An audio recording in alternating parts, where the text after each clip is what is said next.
Namaste everyone. Today I am coming with Vaidya Hardik Chandra Kalal, Chiranjeevi Ayurved Hospital, Vadodara, Gujarat.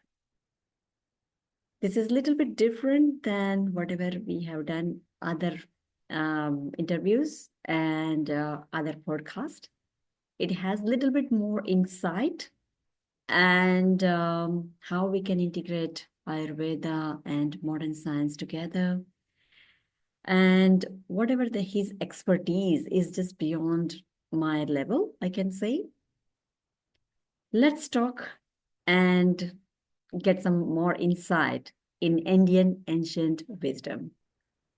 Hello, Vaidya Hardik Chandra. How are you? Yes, namaskar. I am fine, Ms. Emma. Yes. Thank you very much for giving me a time. It is really wonderful to see you after such a long time. Um, I can see your name is not mentioning doctor, as you are an Ayurveda practitioner and practicing in India, Vadodara. But yes, so what's the story behind Vaidya? Why you are calling yourself Vaidya? हाँ, उसके पीछे का एक महत्व का संदेश है कि डॉक्टर और वैद्य वैसे को एक ही उद्देश्य होता है कि रोगी की चिकित्सा करना। परंतु जनसमाज के लिए वैद्य शब्द एक आयुर्वेद चिकित्सक के संदर्भ में बहुत उचित रहता है और जनसमाज उसको समझ सकता है कि वैद्य यानी ये आयुर्वेद चिकित्सक है। डॉक्टर लिखने के बाद उसके मन में 2 3 या 4 कुछ भी आया, होम्योपैथिक, एलोपैथी, आयुर्वेद, सिद्ध। तो वैद्य लिखने से पहले एक आयुर्वेदिक की आइडेंटिटी वहां से शुरुआत हो जाती है, इसलिए वैद्य लिखना हमारे लिए शुभ है। और वैद्य को जो गुण बताए हैं, डॉक्टर के गुण नहीं, वैद्य को गुण बताए, तो ज्यादातर प्रिफर वैद्य लिखना मैं खुद करता हूँ और गौरव भी महसूस करता हूँ, और रोगी भी वैद्यराज करके संबोधित करते हैं तो हमें भी आनंद होता है। इसलिए वैद्य शब्द शुभ भी माना जाता है, इसलिए वैद्य शब्द में हमेशा लिखना ज्यादा प्रिफर करता हूँ। Right. So, as per your my understanding, like when you are saying doctor, that means it could be anything like allopathy, homeopathy, siddha, or any other field as well. But when we called Vaidya, that means it's 100% identity of Ayurveda doctor. Exactly. And Yes. as you said, like Vaidya has some meaning in it. So can you elaborate the meaning, please? Like, Yes. क्यों वैद्य को वैद्य कहा जाता है? Yes, Ayurveda संहिता के अंतर्गत, चरक संहिता के अंतर्गत जब आयुर्वेद का अभ्यास पूर्ण होता है तो उसको द्विज कहा जाता है। द्विज अर्थात क्या? दूसरा जन्म। वो जब आयुर्वेद का पूरा अभ्यास पूर्ण हो जाता है तो वो क्या है कि दूसरे जन्म लेता है, यानी जो सामान्य व्यक्ति से एक दूसरी उपमा उसको दी जाती है, जिसको कहते हैं वैद्य। और वैद्य के आयुर्वेद में काफी गुण बताए गए हैं। उसको जो गुण बताए गए हैं उसके सदाचार के रिलेटेड है, कि जो रोगी की चिकित्सा अच्छे से अच्छा करता हो, दक्ष हो, वो सूची हो, पवित्र हो और दयावान हो। हाँ, एक सूत्र आता, अथ भूत दयाम प्रति। वैद्य हमेशा हर एक जीव के प्रति उसके मन में दया होनी चाहिए, जिसके कारण वो न मात्र मनुष्य का, इवन हर एक जीव के लिए कल्याण का, पवित्र का भाव रखता है। तो उसके अंदर एक अच्छे से वाइब्रेशन, अच्छी सी ओरा डेवलप होती है आसपास। तो जो भी रोगी चिकित्सा करने आते हैं तो जो औषधि दी जाती है उससे तो वो ठीक होते ही हैं, स्वस्थ होते ही हैं, परंतु जो ओरा होती है वैद्य की, उससे भी रोगी बहुत अच्छे से प्रभाव से चिकित्सा में विश्वास करते हैं और अच्छे से स्वस्थ होते हैं। तो इसके लिए मुझे लगता है कि वैद्य को अपना सदाचार भी बहुत अच्छे से बनाए रखना चाहिए। Right. So, in another word, I can say Vaidya means a person who is following the discipline and always keep themselves to follow others. Like, if Exactly. you are following the discipline in your life, you can expect from others as well. Otherwise, you won't. Exactly. If you are As a field yes, of yeah, please. as a health, for health, poor public, हमें as a role model मानती है। तो हम्म, हमेशा वैद्य या doctor, हम भी जो भी या मानते हैं, तो हमें ऐसा स्वस्थ रहना चाहिए जिसके कारण वो हमें ऐसा ही देखना चाहती है कि डॉक्टर यानी स्वस्थ। तो हमेशा ऐसा ही प्रयत्न करना चाहिए, शारीरिक, मानसिक, आध्यात्मिक, सामाजिक सभी तरह से हमारा स्वास्थ्य उत्तम हो। right. So it's all about holistic health, and a Vaidya exactly. or a doctor is a role model for their public, and the public has to understand or know that what could be the role model is following, and we should also follow that things. Oh, but that's exactly. really wonderful to know about this yes. all philosophy behind it. So, Dr. Sorry, Vaidya Hardik Chandra, what makes you to learn Ayurveda? Yes. Ayurveda एक, हम मानते हैं ना, just treatment के लिए Ayurveda doctor के पास जाते हैं। Hmm. तो मैं सभी को यह अनुग्रह करूंगा, चिकित्सा के लिए बाद में जाइए, आप कैसे स्वस्थ रहे, आपका परिवार कैसे स्वस्थ रहे, उसके लिए आयुर्वेद चिकित्सक के पास जाइए, जिसके Wow. कारण आप रोगी तो नहीं बनोगे, आप स्वस्थ रहोगे, क्योंकि उसके पास रसायन चिकित्सा रहती है, दिनचर्या रहती है, ऋतुचर्या रहती है, वो आपकी प्रकृति के अनुसार आपको समझाएगा, जिसके कारण आप स्वस्थ ही रहोगे। और या भी कुछ भी बीमारी भी आई, ये रोग, आप रोगी भी बने, तो कुछ कम प्रयास से, अल्प प्रयास से आप बहुत अच्छे से स्वस्थ हो जाएंगे। Right. इसलिए मैं सभी से अनुग्रह करूंगा कि आप स्वस्थ है तो स्वस्थ बने रहें, उसके लिए आप आपके परिवार के साथ आयुर्वेद डॉक्टर के पास जाइए, तो definitely you can be health for life. Yeah. So कहने का मतलब ये हुआ कि अगर आप रोगी होने के बाद डॉक्टर के पास जाते हैं तो वो तो ठीक है, बट रोगी ना बने उसके लिए डॉक्टर को अप्रोच करें, हाँ, जो आयुर्वेद का आयुर्वेद अप्रोच का करें। एम है, स्वस्थ से स्वास्थ्य रक्षणम, आतुर से विकार प्रशमनम, अर्थात पहला ही सूत्र, पहला ही प्रयोजन, पहला ही एम, पहला ही आयुर्वेद का जो मिशन है हमारे ऋषि मुनियों का, पवित्रता का और परोपकार का है कि पहले स्वस्थ से स्वास्थ्य, जो स्वस्थ व्यक्ति है उसका स्वास्थ्य का रक्षण हो, उसके आरोग्य का रक्षण हो, उसके बाद वो रोगी बनता है तो उसकी चिकित्सा करनी होती है। तो ये तो स्वस्थ। ये बात मेरी समझ में आ गई कि हमें रोगी को तो ठीक करना ही है, बट उससे पहले बेहतर है कि हम स्वस्थ आदमी की रक्षा करें, उसके स्वास्थ्य की रक्षा। एग्जैक्टली। आपको प्रेरणा क्यों और कैसे मिली कि आपको आयुर्वेद में ही पढ़ना है? हाँ, ये व्हाट बहुत ही makes you interest. To study Ayurveda? Exactly. ये मैं ऐसा ही कहूंगा, दिस इज अ मिरेकल, क्योंकि एज ऑल, और सभी का जिस तरह से 12वीं साइंस का यानी 12th साइंस में सभी का गोल यही होता है कि एमबीबीएस में एडमिशन लेके एमबीबीएस डॉक्टर बनना। And same goal, my goal यही था कि मैं एमबीबीएस डॉक्टर बनूं। मेरे क्लास में 55 यानी 55 स्टूडेंट्स थे, उसमें से 35 स्टूडेंट्स क्या है कि एमबीबीएस डॉक्टर बने, और उसमें से पूरे गुजरात में टॉपर्स भी थे। 3 toppers are in my class, वाह। And at now very well post, at now बहुत अच्छा काम कर रहे हैं, और कोई आउट ऑफ कंट्री में भी है और बहुत अच्छा काम कर रहे हैं। पर मैं भी ऐसा एक स्टार बैच में था, और कुछ कारण बस मैं कुछ परसेंटेज के कारण रह गया, और उसी समय मैंने बहुत सारा घर पे धमाल कर दिया कि मुझे कहीं नहीं जाना है, मुझे एमबीबीएस में ही लेना है, आप कैसे भी करके एडमिशन कराओ, यहाँ नहीं तो दूसरी जगह, या पैसे लेके कैसे भी करके। हम्म। पर पापा का जिद, और जहाँ पे मैं हॉस्टल में पढ़ता था वहां पे हमारे जो सर थे मैन, उन्होंने मेरी प्रकृति या मेरा स्वभाव सब कुछ जान लिया था। वो बहुत स्ट्रिक्ट थे, इसको एमबीबीएस में नेचुरली मिल रहा है तो ठीक है, नहीं मिल रहा है तो इसको वहां लेना नहीं है, और इसकी फिट पर्सनालिटी आयुर्वेद में बैठती है। उसी समय मेरे सर ने, हॉस्टल के सर ने डिफाइन कर लिया था, इसको आयुर्वेद में एडमिशन मिल रहा है तो 100% उसमें ही लेना है।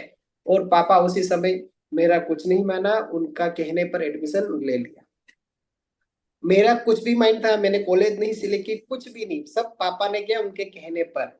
बट वेल, उसके बाद भी अभी जर्नी बहुत कठिन थी। मैंने 3 दिन तक एडमिशन लेने के बाद एक रूम में पैक कर कर बहुत रोया, क्योंकि बहुत मेहनत की थी, कुछ खाना नहीं खाया। अल्टीमेटली फिर मैं जो स्कूल में पढ़ा था, हमारी गवर्नमेंट की विलेज की स्कूल में, वहां के प्रिंसिपल आए। पापा ने उनको बुलाया कि इसको समझाओ आप कि ये सब ठीक नहीं है। और वो आए, उन्होंने मुझे समझाया। और सबसे बड़ी बात कि आयुर्वेद में आते पहले ही जो फास्टिंग किया जाता है, लंघन के 3 दिन का मेरा लंघन हो जाए, और मेरा शरीर और मन, वैसे भूख बहुत लगी थी, उन्होंने थोड़ा समझाया, उस समय मैंने खा लिया। फिर धीरे धीरे एक एक स्टेप बाय स्टेप आयुर्वेद के जितने सक्सेस वैद्य है उनको मैंने मिला, तो मुझे पता चला कि ये साइंस इज डिफरेंट।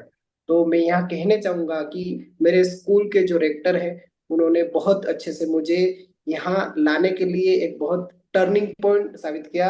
मेरे स्कूल के प्रिंसिपल है, उन्होंने भी बहुत अच्छा इंस्पायर किया उसी समय। और उसके बाद फर्स्ट ईयर में हमारा एनएसएस कैंप था, उसमें आज भी जिनको मैं एज अ आयुर्वेद के फील्ड में एज अ फादर मानता हूँ, ऐसे मेरे गुरुवर्य वैद्य अरुण वाघेला सर ने बहुत अच्छे से आत्मविश्वास पूर्ण, क्योंकि सबसे उत्तम यानी जो इम्पोर्टेंट थिंग होती है वो कॉन्फिडेंस, आत्मविश्वास, उन्होंने आयुर्वेद जगत में क्या हो सकता है उसके बारे में आत्मविश्वास से भरपूर कर दिया। तो ये सब मुझे आयुर्वेद क्षेत्र में लाने के लिए, उसमें दृढ़ विश्वास उत्पन्न करने के लिए, ये 3 लोगों का शुरुआत प्रारंभ के तौर में बहुत अच्छा उनका योगदान रहा। उसके बाद में तो बहुत सारे गुरुजन मिले के जिन्होंने आयुर्वेद क्षेत्र में काम करने के लिए प्रेरणा दी, ज्ञान दिया, आशीर्वाद दिया, सब कुछ दिया। Yeah. So, in another word, I would say you are not willing to go into a BMS, in Bachelor in Ayurveda Medicine and Surgery, but due to all other, your school rector and school principal and all other people has come forward and explain you the reason and all the benefits, so that you are stay in this field. So this is the first hurdle, I would say, in your life, to select the journey and all other things. But when you are into this field, what other challenges you have faced? Exactly, challenging आज सभी समझ रहे हैं कि लोगों का विश्वास, हाँ? सबसे बड़ा चैलेंज ये है कि आयुर्वेद पर लोगों का विश्वास होना बहुत बड़ी लेक्यूना है। आज देखते हैं कि मैं आज बड़ौदा सिटी में हूँ, तो कम से कम 350 के ऊपर एलोपैथी हॉस्पिटल है, 100 के ऊपर कॉर्पोरेट हॉस्पिटल है कि जिनके पास 50 से ज्यादा बेड है एडमिशन के लिए।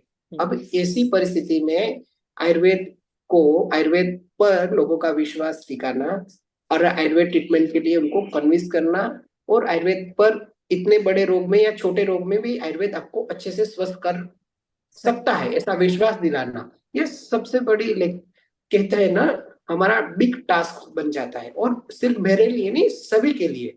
तो सबसे बड़ा हर्डल्स भी कह सकते हैं, सबसे बड़ा बिग टास्क भी कह सकते हैं। पर मेरा अनुभव यहाँ पे ऐसा है कि हमारे आयुर्वेद का ज्ञान, हमारा समर्पण, और हमारा कहते हैं कि continuous effort, dedication, continuous effort and trust, ये 3 चीजें ऐसी हैं कि डेफिनेटली किसी भी सामने इतने सारे हॉस्पिटल होने के बाद भी, इतने हॉस्पिटल के बिग डॉक्टर्स, एलोपैथी डॉक्टर्स भी आयुर्वेद के ट्रस्ट करके आयुर्वेद ट्रीटमेंट लेने आते हैं। और कई बार एलोपैथी डॉक्टर सामने से रिफर भी करते हैं। तो ये फिर हमें गर्व महसूस होता है कि इतनी बड़ी हॉस्पिटल के डॉक्टर्स भी ट्रीटमेंट लेने आते हैं, वो पेशेंट भी रिफर करते हैं। This is the pride of Ayurveda and Say this challenge is, I think, worldwide, because modern science, modern medicine has really took over the charge all over the world. And like a quick and easy setup, or I would say quick and easy access to the public. And that's Exactly. why we need to create some kind of trust or some kind of faith in Ayurveda is a little bit challenging in this era, for sure. But what do you think? Continuous effort does make any difference? Yes. So, And what do you think? How the collaboration or integration of modern science and our ancient wisdom or ancient science, I can say. Do you think the integration would be the great idea in this era? Definitely this is a your point is, मुझे लगता है कि ये point बहुत ही important है। Allopathy science develop हुआ है एक सिद्धांत पर, और आयुर्वेद में वो सिद्धांत बताया गया है। वो सिद्धांत क्या है? परीक्ष कारणो ही कुशलम भवति। उन्होंने जो भी रिसर्च किए हैं, जितना भी डेवलपमेंट किया, तो हर बार ट्रायल एंड एरर, तो परीक्षा करते करते करते इतने एक्सपर्ट हो चुके हैं कि बहुत ही परफेक्ट वे में एकदम। इसके बाद ये जो भी उनका ट्रीटमेंट का प्रोटोकॉल है या पैथोलॉजी का प्रोटोकॉल है, बहुत ही एकदम परफेक्ट वे में है। तो वो परीक्षाकारों ने ही कुशलम, उन्होंने परीक्षा कर कर कर इतना परफेक्शन कर दिया है। तो उनके अंतर्गत जो बेस्ट है, जहां पे पैथोलॉजिकल इन्वेस्टिगेशन की जरूरत है, रेडियोलॉजिकल इन्वेस्टिगेशन की जरूरत है, एक्सपर्ट ओपिनियन की जरूरत है, उनको साथ लेके, और हमारा आयुर्वेद का जो साथ लेके दो पैरेलल चले, तो मुझे लगता है ये सोसाइटी के लिए, इवन पेशेंट के लिए बहुत ही अच्छा एक उम्दा अनुभव साबित होता है। और ये सा अनुभव मेरा है, वो एक ही लाइन में आपको डिस्क्राइब करूंगा कि कोविड में हमने 2 साल तक आयुर्वेद हॉस्पिटल चले, और it is a one hospital in all over India कि जिसको गवर्नमेंट की परमिशन मिलेगी कि आप पेशेंट को आईपीडी में रखकर आयुर्वेद ट्रीटमेंट कर सकते हैं। उस समय हमारे पास पूरी टीम थी, जिसमें पल्मोनोलॉजिस्ट हमारे साथ थे, फिजियोथेरापिस्ट थे, होम्योपैथिक डॉक्टर थे, आयुर्वेद डॉक्टर थी, पूरी टीम थी। और हम सब साथ में, पेशेंट अल्टीमेटली गोल ये था पेशेंट अच्छे से ठीक हो सके। और उसी समय इमरजेंसी वाले केस की जिनको वेंटिलेटर की जरूरत थी और मजबूरी के बस हमारे पास आए, वो विदाउट वेंटिलेटर हमारे पास बहुत अच्छे से ठीक होके गए। ज्यादातर आयुर्वेद सिद्धांत को अप्लाई गया, मेडिटेशन योगा भी कराया गया, स्पिरिचुअल थिंग भी गई, और उसके साथ साथ भी जहां पे आवश्यकता पड़ी पल्मोनोलॉजिस्ट साथ में थे, उनका नॉलेज, उनका एक्सपीरियंस, उनके साथ साथ मेडिसिन का भी हमने वहां पे अप्लाई किया।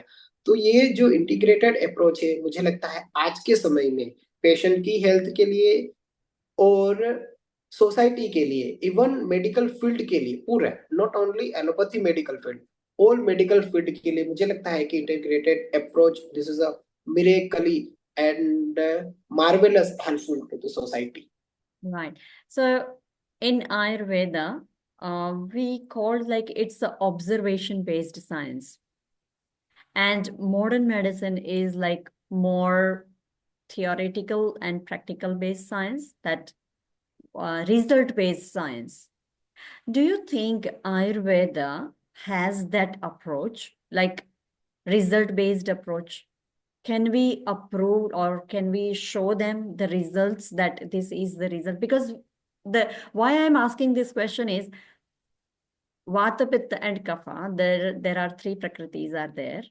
And just I'm giving you an example that if I want to give give just a simple like a Guduchi or Tinospora cordifolia, does that same thing working in a same way in the three different prakriti? I think Yes. up to my understanding, it working differently just because they have a different prakriti. So we need to give them some anupana, like a vehicle to work with. And that's where that is the unique identity of the Ayurveda. So that's where I don't think that maybe if I'm wrong, please correct me. अगर आप इस तरह से किसी को दवाई देते हो, तो what could be the result? Can you Exactly, write I it? can understand your questions. Yeah. And at now मुझे लगता है कि हम आज, मैं कल की ही बात करता हूँ, एक कैंसर का पेशेंट आया और उसके पेट स्कैन कंटिन्यूस होते जा रहे हैं, और पेट स्कैन में लगता है कि स्टेबल है, इंक्रीज नहीं हुआ है, थोड़ा ही हुआ है। उसके अनुसार उनको इंजेक्टेबल कीमो दिए जाते हैं या टेबलेट के फॉर्म में कीमो दिए जाते हैं। बट उसके साथ उसके जो नेचुरल सेल्स हैं वो डेथ होते हैं, उसकी वीकनेस होती है, उसका बॉडी पूरा काला पड़ता जाता है, उसको खाने में कोई रुचि नहीं है। तो एलोपैथी में ज्यादातर ऐसा होता है कि जो क्लिनिकल साइन सिम्टम्स है वो की बजाय इस जैसे वैसे ऑथेंटिक वे में दिए जाए, उनकी बुक के अनुसार उन्होंने भी यही कॉन्सेंट्रेट किया है कि clinical sign symptoms are also important and also importance of the pathological और रेडियोलॉजिकल इन्वेस्टिगेशन।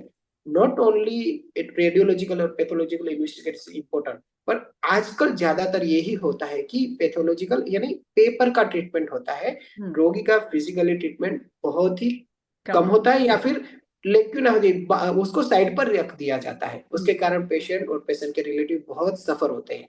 जबकि आयुर्वेद क्या करता है, रिपोर्ट्स पेपर पे कुछ भी हो, पेशेंट की हेल्थ अभी मेंटल स्टेटस कैसा है, फिजिकल स्टेटस कैसा है, उस पर कॉन्सेंट्रेट होते हैं। और बहुत अच्छे फिनोमेना है आयुर्वेद के, जैसे कि वात पित्त कफ के अंदर कितना बैलेंस है इम्बैलेंस है उसको दिखा जाता है। अग्नि का कंसेप्ट बहुत अच्छा है कि उसके माध्यम से बॉडी में सब कुछ ट्रांसफर होता है, वो कंसेप्ट दिखा जाता है। सभी और ऐसे पैरामीटर्स हैं आयुर्वेद के, उसके साथ देखा जाता है। उसके कारण क्या होता है, फिजिकली एंड मेंटल और क्लिनिकल साइन एंड सिम्टम्स पर बहुत फोकस किया जाता है। और पेशेंट को फीलिंग गुड आयुर्वेद से बहुत अच्छा आता है। रिपोर्ट्स में प्लस माइनस होता ही रहता है, पर अल्टीमेटली ये वे में जाने से, क्लिनिकल साइन सिम्टम्स में जाने से आगे जाते, शुरुआत के दौर में हो सकता है कि रिपोर्ट्स में प्लस माइनस हो, पर परफेक्ट वे में सिद्धांत के साथ, क्लिनिकल साइन सिम्टम्स के साथ, आयुर्वेद के सिद्धांत के साथ जाने से ऐसा अनुभव देखा है कि 2 महीना 3 महीना 4 महीना 6 महीना 1 साल के बाद all investigation are normal and patient also find physically mentally socially सभी तरह से। तो मुझे लगता है कि पेशेंट को क्लिनिकली साइन सिम्टम्स पर आधारित और आयुर्वेद के सिद्धांत पर आधारित, आयुर्वेद में जो बताया गया उसके सिद्धांत पर आधारित कंटिन्यूस एफर्ट्स के साथ, कंटिन्यूस उनके साथ ऑब्जर्वेशन के साथ ट्रीटमेंट किया जाए, तो डेफिनेटली पेशेंट बहुत अच्छे से, जो भी रिपोर्ट्स है ऑन पेपर भी ठीक होता है और फिजिकली भी ठीक होता है। तो ये मुझे लगता है कि आयुर्वेद का बहुत ही इम्पोर्टेंट थिंग है ट्रीटमेंट के अंतर्गत। That's I understood that it can be possible, but how we can collect the data? Can we make it like Vata Pitta Kapha style, or like how the modern science is making the data collection? बहुत That is that question is like always in a question mark. Yes, so मुझे लगता है दोनों तरफ से होना चाहिए। हमें ठीक करना है आयुर्वेद पिरामिड। आयुर्वेद में 10 विधि परीक्षा बताई गई है, तो हम एग्जामिनेशन जैसे कि हम देखते हैं कि पांडु में अक्षिकुट शोथ नाम का यहाँ पे सूजन दिखाई देता है, पांडु के अंतर्गत अजीर्ण में भी दिखाई देता है। तो we can take the picture before and after. We also take the picture of the tongue. Tongue के अंदर भी सामता निरामता का जो लक्षण है वो भी हम बिफोर आफ्टर के पिक्चर ले सकते हैं। Even all over observation patient के बिफोर आफ्टर के हम पिक्चर ले सकते हैं। और उसके साथ साथ हमें उसको स्टेटिस्टिकली यानी कैलकुलेटेड फॉर्म में हमें दिखा भी सकते हैं। नॉट ओनली मेजर कर सकते हैं, जैसे कि पेशेंट को क्या है कि ओबेस पेशेंट है तो उसका हम मेजरमेंट कर सकते हैं, तो मेजर टेप से मेजर कर सकते हैं, उसके बाद भी उसका ऑब्जर्व करते हैं सभी तरह से। नॉट ओनली द टमी, हम थाई का बाइसेप्स का इस तरह से सभी तरह से हम उसको मेजरमेंट करके कैलकुलेटेड फॉर्म में रख सकते हैं, क्योंकि प्रमाण आयुर्वेद में बहुत अच्छे से बताया गया है। तो जिस तरह से हमारे पैरामीटर्स हमें उसका क्या है कि बनाना पड़ेगा, और उसके साथ भी क्या है कि हम रिसर्च बेस में जाए तो मुझे लगता है बहुत अच्छे से कर सकते हैं। और कुछ ऐसे पैरामीटर्स एलोपैथ ने बताए वो भी क्या है कि मुझे लगता है आयुर्वेद सिद्धांत के साथ बहुत अच्छे से मैच होते हैं। जैसे कि मेरा रिसर्च था ड्यूरिंग पीजी रूमेटॉइड आर्थराइटिस पे, उसमें दास 10 और दास 28 का एक स्केल बताया, उसमें पूरे क्वेश्चन बताए हैं कि रूमेटॉइड आर्थराइटिस वाला पेशेंट है, जैसे आयुर्वेद में नियर अबाउट अमवात कहते हैं, तो सुबह उठता है तो उसकी स्टिफनेस जो होती है, मॉर्निंग स्टिफनेस कितनी मिनट रहती है भी, 10 मिनट 15 मिनट 20 मिनट, उसके अनुसार उसका ग्रेडेशन दिया जाता है। जैसे कि एक एग्जांपल मैं बताता हूँ, वो सुबह उठ गया पेशेंट, उसकी मॉर्निंग स्टिफनेस 30 मिनट रही तो ग्रेड 1, 1 आवर रही तो ग्रेड 2, उसकी जो 2 आवर्स तक रही तो ग्रेड 3, और हाफ डे यानी 6 आवर्स से ज्यादा रही तो ग्रेड 4। तो इस प्रकार से हम हर एक चीज को कैलकुलेटेड फॉर्म में ले जाते हैं, तो उसके कारण हम क्या बिफोर आफ्टर का बहुत अच्छा सा डाटा कलेक्ट कर सकते हैं। तो कुछ ऐसे पैरामीटर्स एलोपैथ के बहुत अच्छे हैं, कहीं साइंटिस्ट ने बहुत अच्छे बनाए गए हैं, जो पैथोलॉजी और रेडियोलॉजी के अलावा भी है, या क्वेश्चन क्वेश्चन के हिसाब से है जो आयुर्वेद के साथ बहुत अच्छे से मैच करते हैं। मुझे लगता है यह पैरेलल यहाँ पे भी इंटीग्रेटेड अप्रोच बहुत अच्छे से, यानी ट्रीटमेंट में भी और रिसर्च में भी पैरामीटर जिस तरह से हम पेशेंट को ऑब्जर्व करते हैं उसमें भी इंटीग्रेटेड अप्रोच लिया जाए तो मुझे लगता है कि बहुत अच्छे से सोसाइटी के सामने रख सकते हैं कि आयुर्वेद ट्रीटमेंट से इस प्रकार से हमने ट्रीटमेंट किया और बिफोर आफ्टर इस प्रकार से इसके अंतर्गत हमने लाभ देखा, यानी रिजल्ट देखे। Right. So integrated approach can be possible. And we need to make some kind of changes in research-based papers or whatever the questions we are allocating in Ayurveda. And do you have any idea about what kind of, I mean, this type of research have been done before, and any kind of papers presentation has been done somewhere? आपको कोई पता है कि ऐसे research paper हुए हो और उसका संग्रह किया जा रहा हो कहीं पे? हाँ डेफिनेटली, मेरा मास्टर्स इन नडिया से हुआ है और वहां पे इसी प्रकार से क्या है कि डेटा कलेक्शन होता है। मॉडर्न के भी पैरामीटर्स होते हैं और आयुर्वेद के भी पैरामीटर्स होते हैं। तो मेरे जो गाइड है और गुरुवरी है वेद एशन गुप्ता सर, तो उन्होंने आज से कुछ साल पहले यहाँ पे नहीं यूरोप में एक रिसर्च करवाया था कि पेशेंट ऑस्टियोआर्थराइटिस के सेम लिए गए और कुछ पेशेंट को एलोपैथी ट्रीटमेंट का पूरा प्रोटोकॉल दिया गया, कुछ पेशेंट को आयुर्वेद ट्रीटमेंट का पूरा प्रोटोकॉल किया और जस्ट ऑब्जर्वेशन स्टडी के क्लिनिकल स्टडी क्या क्या उनके अंदर चेंजेस मिलते हैं। तो वहां के जो एलोपैथी साइंटिस्ट हैं उन्होंने भी एक्सेप्ट किया कि बहुत अच्छे से जो आयुर्वेद फॉलो किया जाए, पेशेंट लाइफस्टाइल वगैरह भी फॉलो करे, मेडिसिन भी फॉलो करे, तो डेफिनेटली आयुर्वेद बहुत अच्छे से आप नी रिप्लेसमेंट का अभी जो चैनल चला है वो सभी को मन में नी रिप्लेस, तो आयुर्वेद से जो अच्छे से दिया जाए तो कंपैरेटिवली आयुर्वेद बहुत अच्छे से हेल्पफुल होता है। और स्टार्टिंग फेज से आयुर्वेद दिया जाए तो वो नी रिप्लेसमेंट से भी बच सकता है। और यहाँ पे एक चीज अवश्य कहना चाहूंगा कि आयुर्वेद में भी सर्जरी का उल्लेख किया गया है। अब ऑस्टियोआर्थराइटिस वाला पेशेंट फोर्थ ग्रेड में आया है, दोनों जॉइंट है, घुटने बहुत खराब हो चुके हैं, घिस चुके हैं, ग्रेड फोर्थ में ऑस्टियोआर्थराइटिस है। मुझे लगता है कि उसके बेटर के लिए हम भी सजेस्ट करें कि भी आप उस समय ऑपरेशन करा लें। और उसके सामने हम एलोपैथी डॉक्टर्स को भी ऐसा कहना चाहेंगे जो ग्रेड 1 में है, ग्रेड 2 में है, इवन ग्रेड 3 में है, तो उनको आयुर्वेद के लिए प्रिफर करने की एडवाइस देनी चाहिए, जिसके कारण विदाउट सर्जरी वो बहुत अच्छे से आयुर्वेद से ठीक कर हो सकते हैं। तो मुझे लगता है वहां पे भी इंटीग्रेटेड अप्रोच एलोपैथी और आयुर्वेद डॉक्टर के बीच में सोसाइटी के लिए अल्टीमेट गोल ऑफ सोसाइटी का अच्छा हो, पेशेंट का अच्छा हो, ये गोल रखते हुए बहुत अच्छे से साथ में रह के काम करने की बहुत आवश्यकता है। मुझे लगता है जितनी भी हॉस्पिटल्स है ना वो इंटीग्रेटेड अप्रोच से बननी चाहिए और सभी डॉक्टर एक साथ मिलके एक ही बात पर चर्चा करें कि रोगी को बहुत अच्छे से कम पैसों में अच्छे से अच्छी ट्रीटमेंट मिल सके। Right. So this is really great conversation, and I would not like to stop here, but there is a time limit we have. So we would like to continue talk on another topic, maybe in the future some other time. Thank you so much. आज आपके साथ बात करके मुझे बहुत अच्छा लगा and बार बार मिलते रहेंगे। अपने व्यूअर्स के लिए if you would like to say something. एक मुझे मैसेज देना है।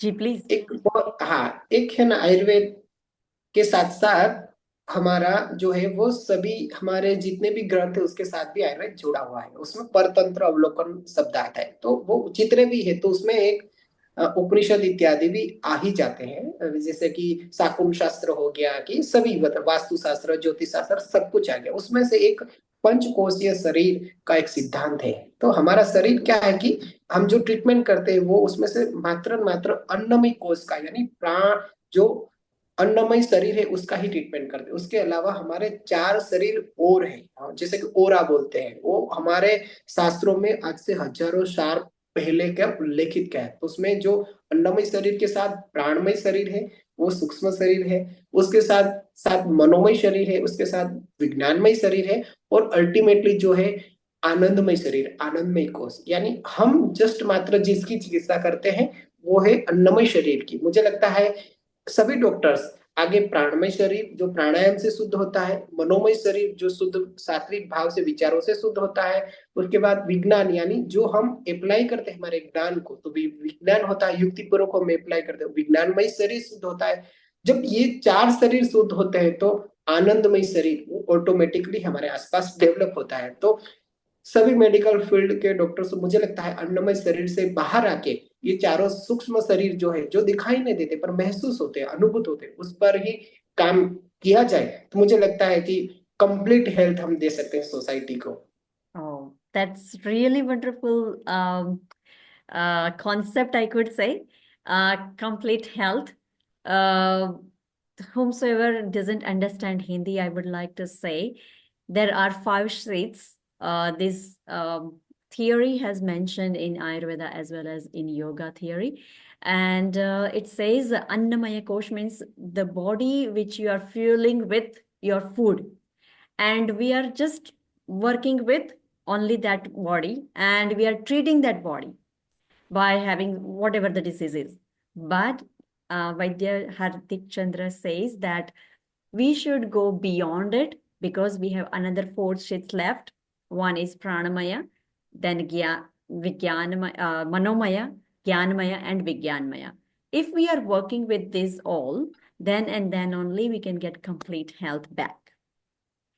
So for working with those all things, not only medical doctors are able to work on it, there has to be integrated things has to be done in future. Whatever the problems comes, it's not only physical body, it has a mind, it has a prana. So these all things can be done with the pranayama, good thoughts, thoughtful, mindful things, and all other lifestyle changes and all other things. So thank you so much, Hardik Chandra ji. So much. It's really pleasure to meet you today. Thank you. Hello and welcome back. I'm Dr. Khushdeep Choksi from Om Yoga and Ayurved Clinic, Melbourne. And today we had just a talk with Vaidya Hardik Chandra Kalal. I hope you understand the real need of integrative science, where and how we can integrate, what are the situations how Ayurveda can handle, and what are the situations modern medicine can handle. As an Ayurveda practitioner, I would definitely recommend you as a patient or as a student or to be a doctor. Time is coming. Integrative science. Thank you so much for watching this video, and we'll come with some more insight very soon. Thank you. Namaste.